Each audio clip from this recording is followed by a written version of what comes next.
Hey guys, what's up? So it's Eric or Bay Area Conco, and today I'm going to be recording a new video. Today what I want to do is show you my process of unyellowing shoes, getting rid of all of this on the bottom of your soles, whether it's transparent soles, rubber soles, or whatever.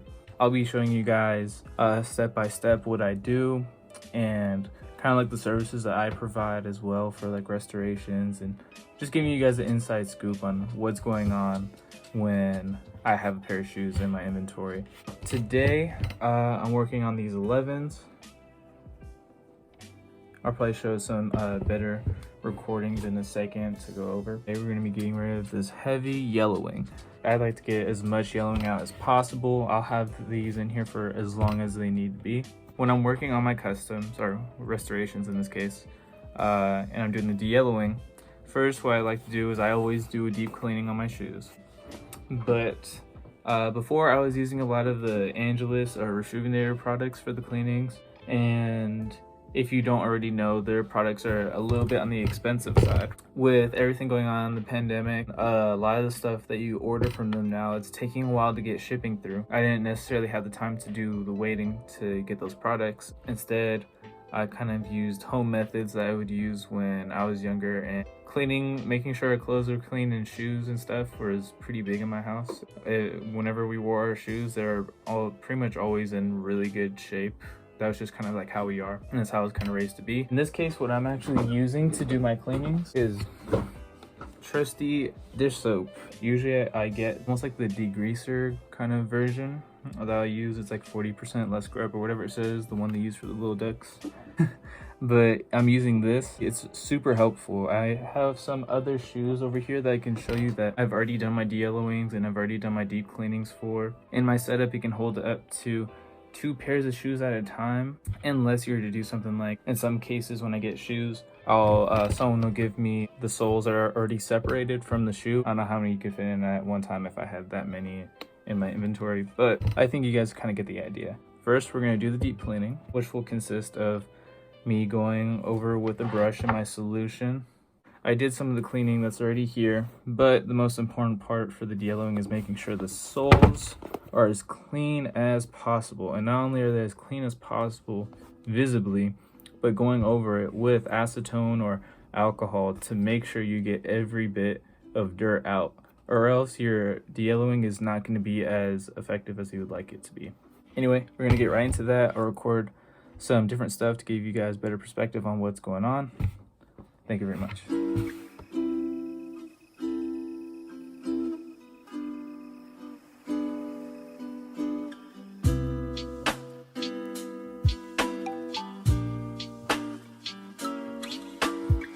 We'll be going over the uppers, this area as well, patent leather, midsole.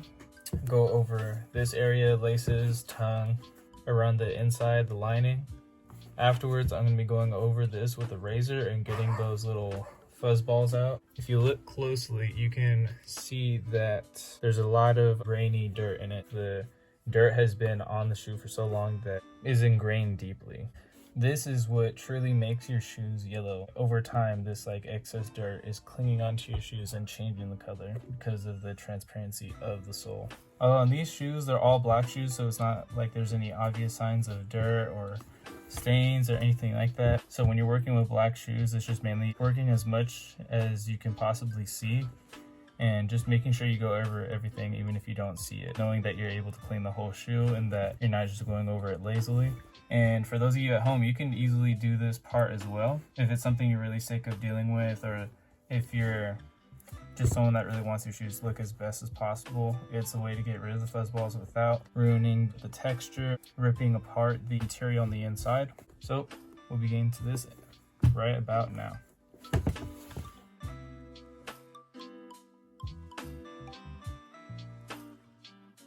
At this point, I use the razor blade to comb the fabric to remove fuzz balls. Clean the laces with the toothbrush.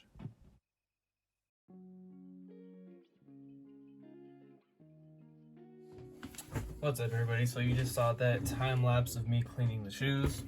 The mistake that I made was to do the cleaning before I actually used the razor. So I actually could have gotten probably all of this out, these little tiny specks that you see here. I'll probably have to wait until the shoe is completely dry and then I can actually get the rest of that out. But if you're doing this at home, I would recommend actually just going over it with the razor blade before you start your cleaning. Because then what happened with me right now, this is the first time I actually did the cleaning before I used the razor, is that a lot of the soap that's inside the shoe, when I would go over it, it was coming out. It was making it harder for me to actually get any of these specks out. What I'm going to be going over next is this midsole area, getting rid of all the little spots and all the little imperfections. Then that's when we'll be getting to the best part, is to work on all the prep for the de-yellowing.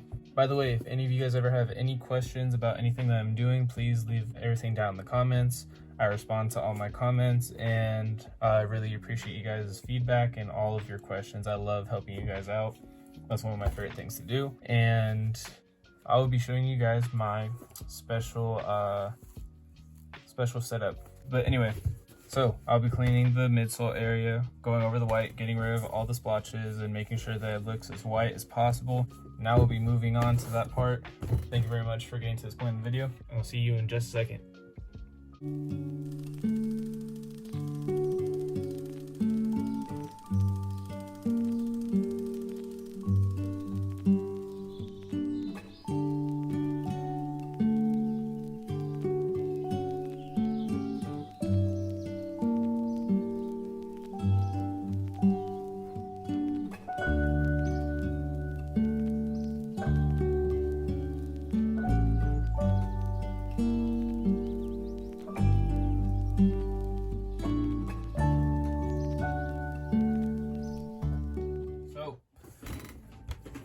Finished cleaning the midsoles and the soles. Here's all the Q-tips I used up. Actually, a lot less than I think what I usually use. These were pretty dirty soles. And for comparison, if you look at the picture that's going to be popping up in comparison to how they look now, it's a pretty big difference between all the different dirt and grime that was on it, and the buildup, the rocks. Of course, there's a little bit of some stuff if you look closely inside the grips, but that isn't something we're really too worried about for right now. It's mostly just to get everything out so it doesn't mix back in with the transparent soles. So this is my setup. It's a Brute storage bin with the Mars Hydro 250 watt LED light. This is the perfect setup, and it's been super helpful ever since I've built it. I got this setup instruction video and everything else from Derek at RaleighRestorations, and he's been just an extreme help ever since I started doing customs and restorations.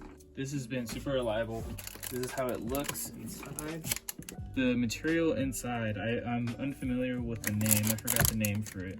But it's an extremely reflective material that's a lot better than tin foil because it reflects more or less around like 70 or like 80% of light, I believe. But with tin foil, it only reflects around 10 or 20%. So this makes it extremely reliable, and so that when the light is being used, as so, let me turn the light on. Very strong purple LED light. It's very, very nice, and it has the fan up above right here to prevent any problems with heating or ventilation or anything else. It's going to make sure that any of the heat or anything that's caused by the light is brought up through here, and so you shouldn't have to deal with any issues. You can leave this running for days at a time, which I have. I've had this on for 7-8 days at a time, and I've had no issues at all. With this, I generally have 1 or 2 pairs in at a time. I like to get 2 pairs in. Once in a while, depending on the size of the shoes, I can fit 3. And this is just the ultimate perfect setup, and it's great because you can do 24-hour sessions, which is what I do. And I'll put the solution on the shoe with clear plastic wrap, and I'll put it in here, set it and forget it. Next day, you don't have to do very much work after you do all the prep and everything else. It's more or less you just checking on it every day, replacing the solution, putting on the plastic wrap again, then just checking your results. And you should get to a point after, however so many days, depending on the shoe and its condition. It really varies from shoe to shoe, but from the advice I've gone from Derek is that usually the older the shoe, the easier it actually comes out in the end, which is kind of funny. And so these aren't even particularly old shoes, and I believe this person's been wearing them every day since then. They don't really sit. From this point, it'll take a lot of sessions to get the yellowing out, and it's pretty deep yellowing. So if I were to give my estimate, this would probably be easy 8 sessions to do in order to get it to kind of like my set conditions of like what I want them to look like. I want them to be as clear as possible. Although sometimes you get to a certain point where it seems like you're not going to get any progress, I would just say keep pushing, give it another couple days, and trust me, you'll see progress. After showing you guys the setup, what we're gonna do now is put the solution on. I'll show you what solution I use, putting them in here. First off, I use Salone Care 40 Volume Cream. This is pretty common cream that's used amongst a lot of restoration artists, although a lot of people you talk to may even make their own. You can probably look up some videos on YouTube on how they make theirs. I'm not really too experienced in that myself. I've just found that Salone Care 40 Volume Cream is really helpful for me. And then to keep it in place and to make sure it's sealed off, I just used regular plastic wrap. As a precautionary tip though, be sure to wear gloves whenever you're working with these because it has hydrogen peroxide in it. And hydrogen peroxide, when it gets in contact with your skin and that a certain part turning white for a short period of time, and it burns like a chemical burn. Although it's not that bad and it heals really quickly, I just don't recommend it. It's just not a good time. Just be safe.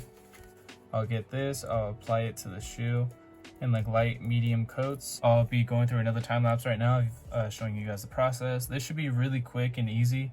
This is the easiest part of it all, and it should only take about 10-15 minutes at most, probably for both shoes.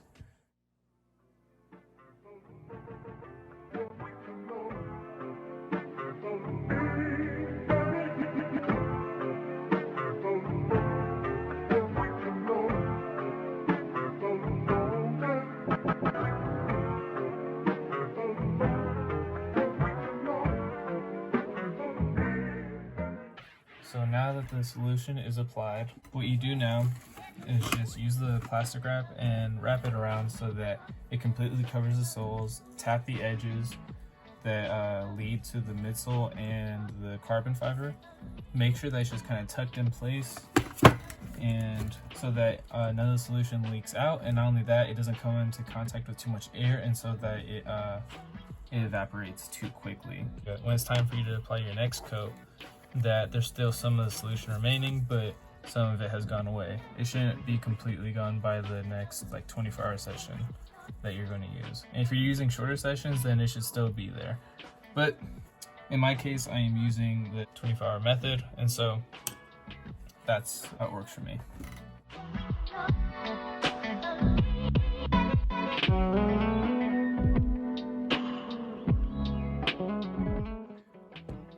Plastic wrap is now on the shoe. Now it's just time to put it inside of the special oven.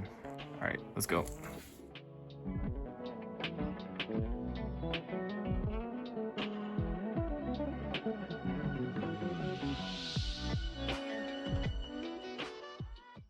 Day 1 of de-yellowing these 11s. I'll see you guys soon for day 2.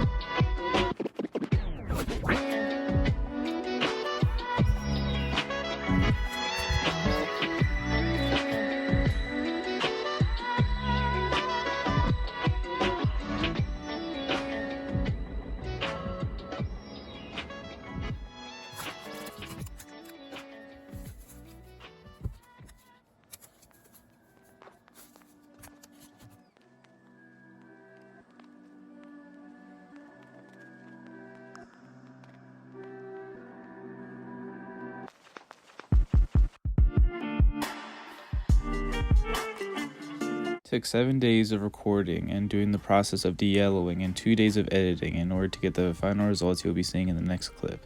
Tell me down below in the comments what you think.